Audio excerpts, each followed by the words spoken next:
అయితే ప్రభుజీ అమ్మ. ఇక్కడే కృష్ణుడిని యాక్సెప్ట్ చేశారు, కృష్ణుడు ఉన్నారని ఇంత పెద్ద గొప్ప మహానుభావులు గుర్తించారు అనుకున్నప్పుడు ఇప్పుడు వచ్చినటువంటి ఒక డౌట్, ఆయన ద్వారకాధీశుని దర్శనం చేసుకున్నారు, సముద్ర గర్భంలోకి వెళ్ళారు, ద్వారకాపురం ఆ టైంలో ఎప్పుడు ఎలా ఉందో ద్వాపర యుగానికి నేను వెళ్ళొచ్చాను అన్నప్పుడు ఆధారాలు ఏమున్నాయి? అసలు కృష్ణుడు అక్కడే ఎందుకు ఉండేవాడు? అది ఎలా మునిగిపోయింది? మునిగిపోతే నగరం ఇంకా అక్కడ ఉండడం ఏంటి? ఆ కాలంలో ఉన్నటువంటి మనుషులంతా ఏమైపోయారు? కృష్ణుడు తన వాళ్ళని ఎందుకు రక్షించుకోలేకపోయాడు? అలా మునిగిపోతుంటే అలా చూస్తూ ఉన్నాడు. ఇవన్నీ డౌట్స్ వస్తాయి, బోల్డ్ వస్తాయి కదా. All have answers. I will. అమ్మా, మీరు భాగవతంలో ప్రథమ స్కందంలో, అంటే నేను చదివాను కాబట్టి మళ్ళీ మళ్ళీ విన్నాను కాబట్టి చెప్తున్నా, ప్రథమ స్కందం చాలా బరువు ఎక్కిస్తుంది. ఎందుకు అంటే మనం ఏమనుకుంటాం, భాగవతం అంటే అన్ని ఆటలు పాటలే అనుకుంటాం, కానీ ప్రారంభమే చాలా సాడ్గా ఉంటుంది. ఎందుకంటే అర్జునుడు వెళ్తాడు, ధర్మరాజుకి ఒక చెడ్డ శకునాలు కనబడుతూ ఉంటాయి. నాకేదో అనుమానంగా ఉంది, ఒకసారి ద్వారక వెళ్ళిరా అని అర్జున్ని పంపిస్తాడు. అర్జునుడు వెళ్తాడు, వెళ్తే కృష్ణుడు లేడు. కృష్ణుడు భార్యలు ఉంటే వాళ్ళని తీసుకుని వస్తూ ఉంటాడు. వచ్చిన తర్వాత చెప్పిన మాటలన్నీ మనం మాట్లాడుతున్నాం ఇప్పుడు. ఎందుకు అలా అయిపోయావు, అంత నిస్త్రాణంగా ఎందుకు అయిపోయావు అంటే, అన్నయ్య మన సఖుడు, మన బంధువు, మన మిత్రుడు, మన ప్రాణం ఆయన కృష్ణుడు ఇంక లేడన్నయ్య, ఆయన స్వధామానికి వెళ్ళిపోయాడు అని చాలా బరువు ఎక్కించేటువంటి బాధాకరమైనటువంటి ఈ విషయం చెబుతూ, కృష్ణుడు లేడు, వారి భార్యలందరినీ నేను తీసుకుని వస్తున్నాను, దారిలో వేటగాళ్ళు నన్ను అటాక్ చేశారు, నా గాంధీవం నా విల్లంబులు ఎక్కుపెట్టాను, మంత్రం గుర్తు రావట్లే, తప్పక నేను మామూలు వ్యక్తిలాగా ఆ గాంధీవం ఇలా ఇలా వేయవలసిన బాణాలు దాంతో దాడి చేశాను, దాంతో చేశాను, అయినా వాళ్ళు లాక్కుని వెళ్ళిపోయారు. ఇన్ని రోజుల నా విజయం నాది కాదన్నయ్య, ఆయన ఉండబట్టి కదా ఇదని, నేను ఆయన ఉంటే నేను హీరో, ఆయన లేకపోతే నేను జీరో అని ఇలా చాలా బాధ వ్యక్తం చేస్తాడు. ధర్మరాజు ఓ ఇదంతా మనం బ్యాగ్ సర్దుకోవాలి అని చెప్పడానికి సైన్స్ ఇవన్నీ అని చెప్పి వాళ్ళు అప్పుడు తెలుసు కదా ముగింపు, దాని పేరు మహాప్రస్థానం. అది కూడా నేను చదివా, ఇది భాగవతం తెలుగులో చదివా, అదేమో ఇంగ్లీష్లో మహాభారతం చదివా. చాలా బాగుంటుంది, ఎక్సలెంట్, ఎక్స్ట్రాడినరీ, ఎక్సైట్మెంట్ ఇవన్నీ ఉంటాయి అందులో. అంటే మనం మాట్లాడితే అలా ఎక్కువైపోతుంది, అయినా షార్ట్గా చెప్తాను. అలా వాళ్ళు ప్రయాణం చేసేస్తారు. ఆ ప్రయాణం చేసినప్పుడు ఒక్కొక్కరు పడిపోతారు, మీరు విని ఉంటారు. బదరీలో అవన్నీ ఉంటాయి. భీమశిల మేము వెళ్ళొచ్చాం, అక్కడే సరస్వతి ఉద్భవం, వ్యాస గుహ, మళ్ళీ గణేష్ గుహ, ఇవన్నీ ఉంటాయి. వాటరు పట్టుకుంటే మనం మీద పడ్డ నీళ్ళు కూడా మంచు గడ్డలైపోతుంటాయి. అలాంటి స్థితిలో ఆక్సిజన్ అందని స్థితి వరకు కొంతమంది మన వాళ్ళు ప్రయత్నం చేసి వెళ్ళిన వాళ్ళు ఉన్నారు. ఈ హైదరాబాద్లో ఒక ఆయన నాకు ఉపాధ్యాయుని, ఒక హిందీ ఆయన, నేను వెళ్ళాను స్వామీజీ అని చెప్పారు. అంటే up to the mark almost. అంటే ఏంటి, భీముడు వెళ్ళిన అంతవరకు మనిషి వెళ్ళడానికి ప్రయత్నం చేయొచ్చు, ఆ తర్వాత ఇంకా వెళ్ళలేదు. వీళ్ళు మహాప్రస్థానం ప్రారంభించి స్వర్గం వైపు వెళ్తూ ఉంటే ముందు ద్రౌపది పడిపోయింది, తర్వాత సహదేవుడు, తర్వాత నకులుడు, తర్వాత అర్జునుడు, ఇలా పడిపోయారని ముందు నడుస్తున్న ధర్మరాజుకి తెలియదు. ఎవరు చెప్పారు? భీముడు వెనక్కి చూడడం, అన్నయ్య సహదేవుడు పడిపోయాడు అని మాట్లాడు, ముందుకే పదండి పోదాం ముందుకి పైకి. దీన్ని అందుకే వాడారో ఏంటో శ్రీశ్రీ గారు మహాప్రస్థానం పేరు పెట్టినాడు ఎల్లరు, ఆయన ఇంకో దానికి వాడారులేండి పుణ్యాత్ముడు. అలా మళ్ళీ అన్నయ్య నకులుడు పడిపోయాడు, అన్నయ్య ద్రౌపది, అన్నయ్య అర్జున్ అన్నయ్య నేను వెనక్కి తిరగడినా ఒక్క కుక్క ఇందుపట్టు వచ్చింది చివరిది. వస్తే ఇంద్రుడు మాతలే అని వాళ్ళ డ్రైవర్ని పంపించాడు. మీరు ఇప్పుడు నాకు పంపించలే ఆ డ్రైవర్ని అలా పంపిస్తే ఆయన వచ్చి సార్ ఎక్కడ సార్ అన్నాడు ధనరాజ్ని. ఇది కూడా ఎక్కుద్ది అన్నాడు. చాలా ఊరుకోండి, మీకు ఒక్కరికే వచ్చింది, ఇది అవసరం, ఒక్కల స్వర్గమైన సార్ ఊరుకోండి అన్నాడు. అంటే ధర్మరాజు చెప్పాడు, నా భార్య సోదరులు ఎవరు నాతో రాలే, ఇదొక్కటి నన్ను నమ్మి నాతో పాటు వచ్చింది, సో యూ షుడ్ అలవ్ అన్నాడు. లేదు సార్ నాట్ అలౌడ్ అన్నాడు. అయితే నేను రానన్నాడు. ఏమన్నా బుర్ర ఉందా సార్ మీకు? కుక్క కోసం స్వర్గం వదులుతాడు ఏంటి సార్ ఎవడైనాను అని ఇంద్రుడు వచ్చి చెప్పాడు. ఇంద్రుడు వచ్చి చెప్పాడు, అదంతా నాకు తెలియదు, నా పేరు ధర్మరాజు, ఇంకా ఉపకారం ఉంది, దీనికోసం ఏదో అనుభవించాలి అని ధర్మాన్ని నేను విడిచిపెట్టినాను అంటే స్టబాన్ అని నిలబడ్డాడు ఆయన. అప్పుడు ఈ కుక్క ఎవరు? ధర్మరాజు యముడు. ఆయన చాలా సంతోషం, ఆయన నువ్వు నా పేరు కలిగి ఉన్నావు, ఆ ధర్మబుద్ధి ఇంకా ఉందా లేదా, ఏమన్నా ఎరవేస్తే వెళ్ళిపోతావా అని అనుకున్నా. I'm proud of you my son, వెళ్ళినాయన అని చెప్పి రాజా ధ్రువంతే నరకం అని శాస్త్రం. రాజు a king must visit hell అమ్మ, అది రూలు. ఏ రాజు అయినా నరకానికి వెళ్ళి రావాల్సిందే, ఎందుకంటే ఏదో విధంగా దోషం జరిగి తీరుతుంది, ఈ మస్ట్ విజిట్. అలా ధర్మరాజు కూడా అలా నరకాన్ని విజిట్ చేసి మళ్ళీ వస్తాడు. సో ఇదంతా ఎందుకంటే ధర్మం పట్టుకోవాలి, ధర్మాన్ని విడిచిపెట్టకూడదు, దేనికోసమైనా ధర్మాన్ని విడిచిపెట్టకూడదు. ధర్మం కోసం దేన్నైనా విడిచిపెట్టు, దేనికోసం ధర్మాన్ని విడిచిపెట్టు. ఇలా భాగవతంలో ఈ ద్వారక ప్రస్తావన వస్తుంది. మరి మీరు అడిగేసారు చాలా క్వశ్చన్లు కదా, మరి అందుకని చెప్తున్నా. వాళ్ళంతా ఏమైపోయారు? ఇది కదా క్వశ్చన్. అవును, అసలు అలా మునిగిపోతుంటే కృష్ణుడు ఏం చేశాడు? అసలు చెప్పింది ఆయన, అడిగాడు సముద్రుడిని.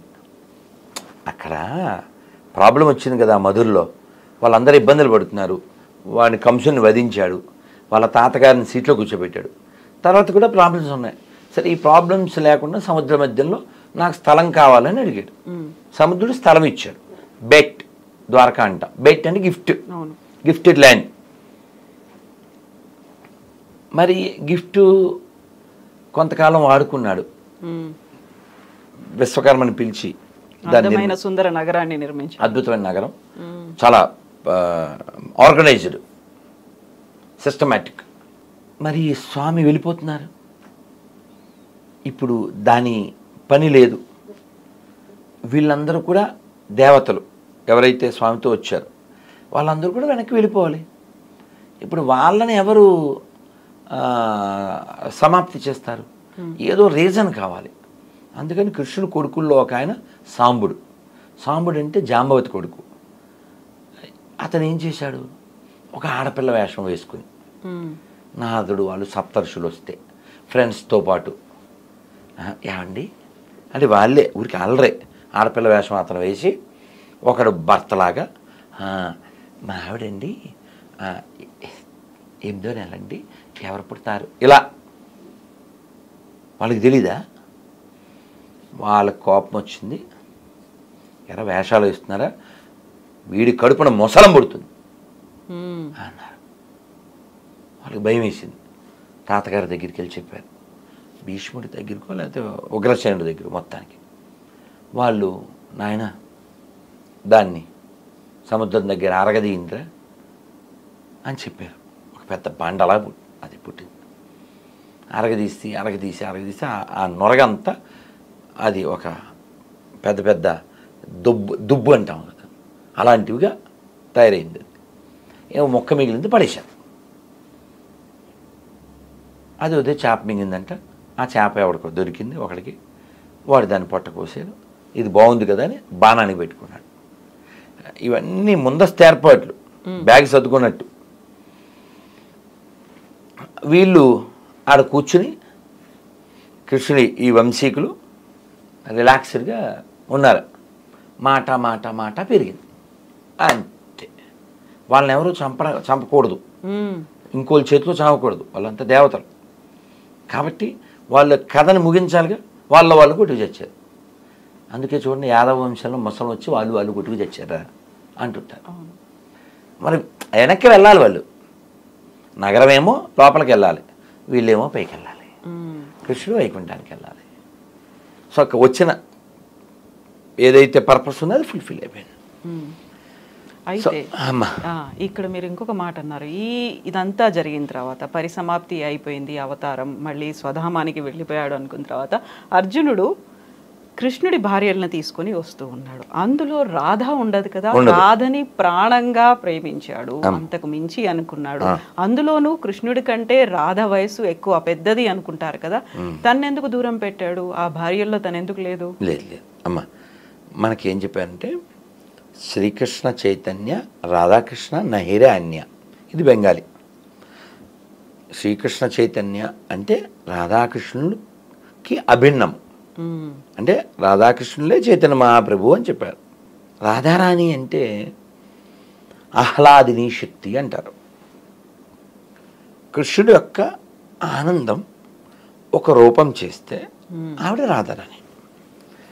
కాబట్టి రాధారాణి కృష్ణుడు వేరు కాదు, కేవలం లీలా ప్రకటన చేయడానికి మాత్రమే భగవంతుడు రాధారాణిని వచ్చేలా చేయడం జరిగింది. ఈ లీలా ప్రకటన ఇది అర్థం చేసుకోవడానికి మనకి కాస్త మెచ్యూరిటీ ఉండాలి. పైపైన చూస్తే అపరాధం చేస్తాం. అందుకని మనం షడ్గోస్వాములు రచించిన సాహిత్యాన్ని చదవాలి, చాలా శ్రద్ధగా, చాలా వినయంగా, భౌతికమైన భావనతో కాకుండా. అప్పుడు మనం కూడా ప్యూరిఫై అవుతాం. అంతేగాని ఏదో క్యాజువల్గా అలా డిస్కస్ చేయడానికి లేదు. అందుకే బృందావనంలో ఎవరంటే వాళ్ళు అడుగు పెట్టలేరు. మేము ఇస్కాన్లో జాయిన్ అయ్యాక 4 ఏళ్ల తర్వాత బృందావనం వెళ్తాను అని అనుకోలేదు. ఏదో అన్ని సిటీల్లాగే అదొకటి కాదు, గ్యారంటీగా చెప్తాను. చాలామందికి జరిగింది. నేను వెళ్ళగలను అనుకుని నువ్వు ఆగ్రా దాకా వెళ్ళగలవు, మహా అయితే మధుర దాకా వెళ్ళగలరు. గర్వం చేత వెళ్తే మాత్రం Radharani not allowed you to బృందావనంలో అడుగు పెట్టలేవు. ఎందుకని తప్త కాంచన గౌరాంగి రాధే బృందావనేశ్వరి వృషభానుసుతే దేవి ప్రణమామి హరిప్రియే. రాధే బృందావనేశ్వరి అంటే బృందావనానికి అధిపతి ఎవరంటే రాధారాణి. అలాగే మీరు మాట అన్నారు, రాధారాణి కృష్ణుడి కంటే పెద్దది అని. మేము ఈ డౌట్స్ అన్నీ ఒక 25 ఏళ్ల క్రితమే మా గురువుగారిని అడిగాం. అంటే జనసామాన్యంలో ఉన్నవి కదా ఇవన్నీ. కృష్ణుడి మీద రాధారాణి నెల 15 రోజులు చిన్నది. వృషభాను మహారాజుకి ఒక కమలంలో ఒక సరస్సులో ఆవిడ దొరికింది. మన సీతాదేవి ఎలా అయితే జనక మహారాజు దొరికిందో అలాగా ఆవిడ పుట్టిన తర్వాత దొరికిన తర్వాత ఉయ్యాల్లో వేశారు, కళ్ళు తెరవలేదు ఆవిడ. వాళ్ళు చాలా అయ్యో ఈ ముద్దులు మూటగట్టే పసిపాప కళ్ళు తెరవలేదని. తర్వాత యశోదామాయి నందమహారాజు ఈ వృషభాను మహారాజు యొక్క ఇంటికి వచ్చారు చిన్ని కృష్ణుని తీసుకొని. కృష్ణుడు ఆడుతూ వెళ్ళి ఆ ఉయ్యాలను పట్టుకున్నాడు. కృష్ణుడు ఎప్పుడైతే ఆ ఉయ్యాల పట్టుకుని నిలబడ్డాడో అప్పుడు ఆవిడ కళ్ళు తెరిచింది. అంటే కృష్ణుడిని మాత్రమే చూస్తుంది. సీతాదేవి గురించి చెప్తూ సింహాచల శాస్త్రి గారు గొప్ప హరికథకులు వారు అంటారు, సీతాదేవికి రాముడు ఒక్కడే తెలుసు, మనకు రాముడు తప్ప అన్నీ తెలుసు అంటారు. అలాగా రాధారాణి కృష్ణుడికి అభిన్నం, కేవలం ఆనందం, ఆహ్లాదిని శక్తి. భగవంతుడికి 3 శక్తులు ఉంటాయి. అంతరంగ శక్తి అంటే రాధారాణి, బాహ్య శక్తి అంటే ఈ భౌతిక ప్రపంచం. మనం అందరం కూడా భగవంతుడి యొక్క న్యూట్రల్, అంటే మనకి మనకు ఒక ఇచ్చే ఉంది. మనం ఇటు ఉండొచ్చు, అటు ఉండొచ్చు, అటైనా ఉండొచ్చు, ఇటైనా ఉండొచ్చు. ఇటు అటు కాదు, ఇటు కానీ అటు కానీ ఉండొచ్చు ఒకవైపు. అది గోన గన్నారెడ్డిలాగా ఆడా ఉంటా ఏడా ఉంటానని అనడం కుదరదు.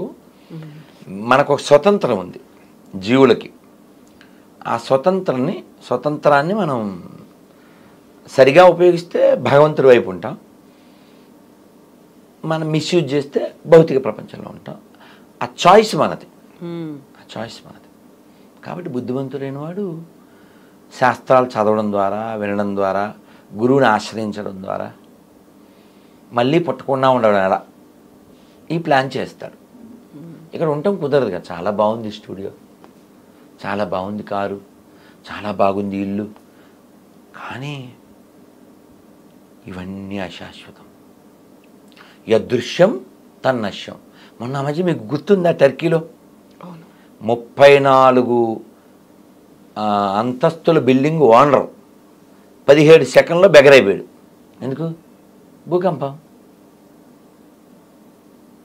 మీకు గుర్తుందా, ఒక 15 ఏళ్ల క్రితం కర్నూలులో వరదలు వచ్చింది, మొత్తం ముంచెత్తింది. కర్నూలు సిటీలోకి వరద రావడం ఏంటి? బ్రహ్మంగారు ఎప్పుడో అయిపోయారు, వచ్చేసింది. కర్నూలు జిల్లాలో చాలా నష్టం జరిగింది. ఆ ఫోటోలు కొన్ని చూస్తే చాలా బాధగా ఉంటాయి. 40 ఎకరాల ఆసామి మట్టి బురద అంటుకున్న బ్లడ్ తింటున్నాడు. ఏం చేయాలి? కాబట్టి ఎప్పుడు ఇలా ఉంటాను అని ఎప్పుడు అనుకోకూడదు.